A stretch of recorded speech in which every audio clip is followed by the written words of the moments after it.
नमस्कार दोस्तों, तो फिर से एक नए वीडियो में आप लोगों का स्वागत है। तो चलिए आज का वीडियो स्टार्ट करते हैं। आज की इस वीडियो में 5 बहुत ही महत्वपूर्ण क्वेश्चन सीखने वाले हैं, जो कई बार एसएससी जीडी में पूछा हुआ क्वेश्चन है, एनटीपीसी में पूछा हुआ क्वेश्चन, सीएचएसएल और सीजीएल में भी कई बार ऐसा क्वेश्चन रिपीट हुआ है और आगे भी ऐसा क्वेश्चन ज़रूर रिपीट होगा। तो जिनका भी एग्ज़ाम आने वाला है, उनके लिए तो ये सब क्वेश्चन बहुत ही महत्वपूर्ण होने वाला है। तो लास्ट तक ज़रूर बने रहेगा और ऐसे क्वेश्चन को करने का तरीका भी बताएंगे, शॉर्ट ट्रिक क्या होता है वो भी बताएंगे। पहला क्वेश्चन बहुत ही गजब का क्वेश्चन है।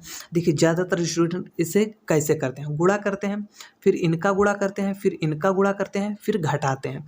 बहुत समय लग जाएगा। अगर थोड़े और बड़ी संख्या दे देती तब तो और ज़्यादा दिक्कत होती। तो इसे शॉर्ट ट्रिक क्या है, आइए जानते हैं। देखिए, जैसे 25 संख्या और इनका जो औसत दिया हुआ है 18 दिया हुआ है। फिर देखिए, फिर 12 संख्या का औसत कितना दिया हुआ है, 14 दिया हुआ है, और लास्ट वाले 12 का कितना दिया हुआ है, 17 दिया हुआ है। अर्थात कहने का मतलब क्या है, देखिए, जैसे 25 लोग हैं और सभी को क्या है, सभी के पास 18 रुपया है, अर्थात सभी को 18 रुपया औसत, मतलब सभी को बराबर बराबर 18 रुपया मिलना चाहिए। अब ये क्या हुआ कि पहले 12 लोग क्या हुआ, 14 लेकर चले गए, तो कितना छोड़कर चले गए, 4 छोड़कर चले गए। और कितने लोग छोड़कर गए, 12 लोग। तो 12 चौक कितना, 48, मतलब ये लोग छोड़ गए अपने हिस्से से। जैसे 18 इनको ले जाना चाहिए था, 18 रुपया मान लीजिए, लेकिन ये 14 लेकर चले गए। और लास्ट वाले 12 क्या किए, ये 17 लेकर चले गए। 18 लेकर जाना चाहिए था, लेकर चले गए कितने, 17। एक एक ये छोड़कर चले गए, तो 12 लोग गए एक एक छोड़ के, तो 12 छोड़कर चले गए। तो अर्थात अब ये जोड़ लेंगे तो कितना हुआ, 8 2 10 के, 0 हासिल आया 1, 4 1 5 और 1 हासिल कितना हुआ, 6। अब देखिए, एक संख्या बचा 13, क्योंकि 25 में से 24 लोग तो अपना हिस्सा लेकर चले गए, बचा 13। अब उसका हिस्सा था 18 रुपया, लेकिन क्या हुआ, 60 तो वो लोग पहले वाले जो गए वो छोड़कर चले गए, तो 60 वो भी यही पा गया। तो 60 और 18 कितना हो गया, 60 18 कितना हो गया, 78। बस ऑप्शन नंबर ए हो गया करेक्ट। तो इस प्रकार से करिए, ना कि आप इसे गुणा करिए। गुणा करेंगे तो बहुत ही समय लगेगा। देखिए कितना जल्दी से ये क्वेश्चन सॉल्व हो गया। तो ऐसे क्वेश्चन को करने का ये तरीका लगाइए, जिससे कि कम समय में सॉल्व हो जाए।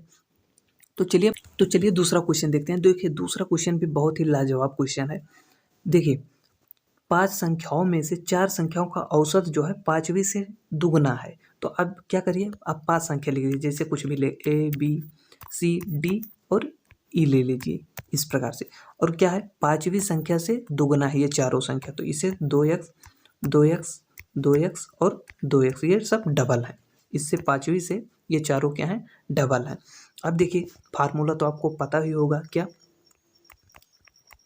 औसत बराबर होता है, क्या होता है, कुल योग बटा कुल संख्या, कुल योग बटा कुल संख्या होता है। तो अब देखिए, औसत जो कि आपको पता है कितना है, 27, और कुल योग यहाँ पर जोड़ लीजिए इनको, तो देखिए 2 4 6 8 और 1 9, कितना हुआ, 9x। और बटे में क्या हो जाएगा, संख्या कितनी है, यहाँ पर कितनी संख्या है, 5 है ना, 5 संख्या तो है, 5। यहाँ पर देखिए, यदि कुल संख्याओं की औसत 27 है, संख्या कितनी है, 5 है। तो अब देखिए, अब यहीं से सीधे काटिए, तो 9 त्रिक 27 और 3 बचे 15, तो x का मान कितना निकल कर आया, 15 निकल कर आया। तो अब क्या बोला है, 5वीं संख्या क्या होगी, तो 5वीं संख्या क्या होगी, नहीं निकाल सकते।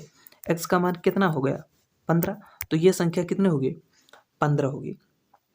तो 5वीं संख्या 15 होगी। उसके बाद और जितनी संख्या है वो सब कितने होंगे, 30 हो जाएंगी। तो हमें 5वीं संख्या बोला है, तो 5वीं संख्या क्या होगी, 15 होगी। ऑप्शन नंबर सी हो जाएगा करेक्ट।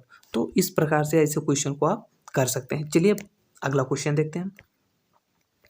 देखिए, अगला क्वेश्चन कुछ इस प्रकार से दिया है। देखिए, इसका क्या लॉजिक है, कैसे किया जाता है, आइए जानते हैं। बहुत ही आसान है। बहुत से स्टूडेंट ऐसे क्वेश्चन को क्या होता है, नहीं कर पाते हैं। देखिए, जब एक संख्या मान लेते हैं वह संख्या x है, और जब भाजक को मान लेते हैं d है, इसे विभाजित किया जाता है तो 24 शेष बचता है। कितना, 24 शेष बचता है। तो जब ऐसी संख्या है तो इसी को आपको संख्या मान लेना है। इसी को आपको क्या करना है, संख्या मान लेना है। जैसे कि मान ले, यहाँ पर थोड़ा समझ लीजिए, यहाँ पर थोड़ा समझ लीजिए। जैसे कि 3 शेषफल बच रहा है, 3 शेषफल बच रहा है, तो अगर हम 3 को ही संख्या मान लेते हैं तो 5 से डिवाइड करते हैं, मान लेते हैं 5 से, तो शेष क्या बचता है, तो भी 3 बचता है। अगर हम इसी का देखिए, 5 का डबल कितना होता है, 10, और ये शेषफल जोड़ते हैं तो कितना होता है, 13। अब 13 को अगर हम 5 से डिवाइड करेंगे तो कितना शेषफल आएगा, तो भी 3 ही शेषफल आएगा। आप समझ रहे हो ना, भाज्य बराबर क्या होता है, भाज्य गुणे भागफल प्लस शेषफल। ये तो आपको पता है ना। तो भाज्य यहाँ पर क्या है, यहाँ पर 3 भाज्य है, तो भाजक और भागफल, तो भागफल क्या है, भागफल नहीं पता है, तो भागफल को x मान लीजिए, तो 5x प्लस शेषफल 3 है तो 3। अब देखिए x का मान 1 लेंगे तो 5 और 3 जोड़ेंगे तो 8 होगा। अब 8 को 5 से डिवाइड करेंगे तो 3 शेषफल आएगा। अगर x का मान 2 लेते हैं तो 10 होता है, 10 में 3 जोड़ेंगे 13, 13 को 5 से डिवाइड करेंगे तो भी शेषफल कितना आएगा, 3 ही आएगा। तो बस यही होता है, तो इसलिए इसी को हम संख्या मान लेते हैं, क्योंकि हमें छोटी से छोटी रहे ताकि क्वेश्चन आसानी से सॉल्व हो जाए। अगर हम बड़ी संख्या लेंगे तो भी शेषफल उतना ही आता है, तो हमें फ़ायदा क्या है, तो इसी को आपको क्या, जो शेष बचे उसी को वह संख्या मान लेना है। तो ये आपको समझ में आ गया होगा। अब इसे हम मिटा दे रहे हैं, फिर हम आपको बता रहे हैं। तो देखिए उसी को जब आप संख्या मान लिए तो बोला है मूल संख्या के दोगुने, 24 का दुगुना कितना होता है, 48 होता है। 48 को जब उसी भाजक से अर्थात d से विभाजित किया जाता है तो 11 शेष बचता है, 11 शेष बचता है। तो भाजक क्या होगा, अब भाजक कैसे निकलेगा, इसी में से क्या है ना, जो शेषफल है उसी को घटा दीजिए। तो 48 में से 11 घटाएंगे तो कितना हो जाएगा, 7 हो जाएगा, और यहाँ से 4 में से 1 घटाएंगे तो 3 हो जाएगा, 37। तो ये d का मान कितना निकल कर आया, 37, अर्थात भाजक क्या हो जाएगा, 37 हो जाएगा। अब देखिए भाजक क्या है, 37। अब 48 को 37 से डिवाइड करिए, देखिए 11 ही शेषफल आएगा, आएगा कि नहीं। तो इस प्रकार से आप ऐसे क्वेश्चन को कर सकते हैं। अगर हम इसका मल्टीपल लेते चले जाएंगे तो भी वही होगा, क्या होगा, शेषफल उतना ही आएगा। अब जैसे हम इसका डबल लेते हैं, फिर उसके बाद क्या होता है, इसका डबल जो आए उसमें 11 जोड़ के ऊपर लिख दें, और फिर हम जब 37 से डिवाइड करें तो भी शेषफल इतना ही आएगा। तो हमें बड़ी संख्या नहीं, बस छोटी से छोटी संख्या लेकर हमें भाजक पता कर लेना है। तो यहाँ पर भाजक क्या है, 37, अर्थात डी का मान जो निकल कर आया, कितना निकल कर आया, 37 आया।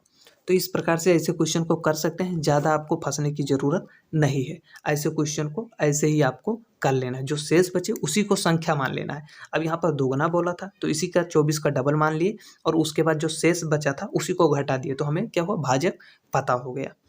तो बस वीडियो को करते हैं यहीं पर समाप्त, फिर मिलेंगे हम लोग अगले वीडियो में।